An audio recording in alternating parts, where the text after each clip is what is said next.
ए उनका दे दियो कि ना जाइबे ना जाइबे ए ना जाइबे राजा कहाँ नहीं जाओगी?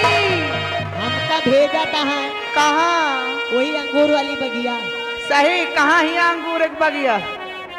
कि ना जाइबे ना जाइबे ना जाइबे राजा कि अंगूर वाली बगिया ना जाइबे राजा अंगूर वाली बगिया ना जाइबे राजा।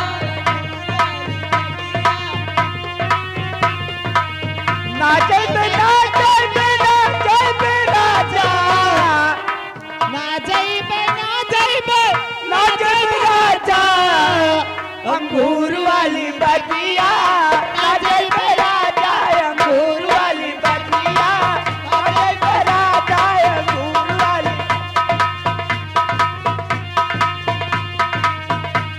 के वही बगिया में ससुर जी का पहरा वही बगिया में ससुर जी का पहरा, वही बगिया में, वही बगिया में ससुर जी का पहरा, ससुर जी का पहरा, ससुर जी का पहरा। वही बगिया में ससुर जी का पगेरा। तो क्या हुआ ओ मनोज भैया, क्या हुआ वही बगिया में ससुर जी का पगेरा, वही बगिया में ससुर जी का पगेरा। मैं बार बार घूंघटा ना खोल राजा मैं बार बार घूंघटा ना खोल राजा हेलो हेलो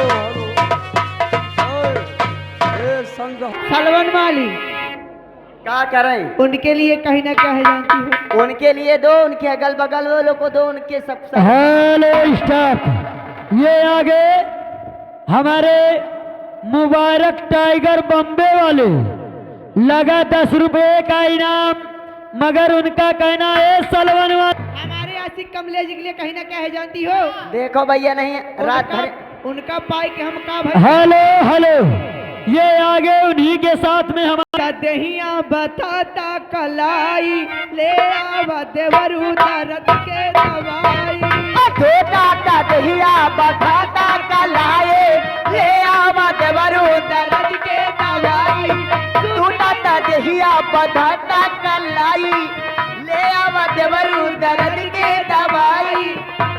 और दूध गला सैया डगरिया चपा के ककरी भाई बांका मरिया लफा के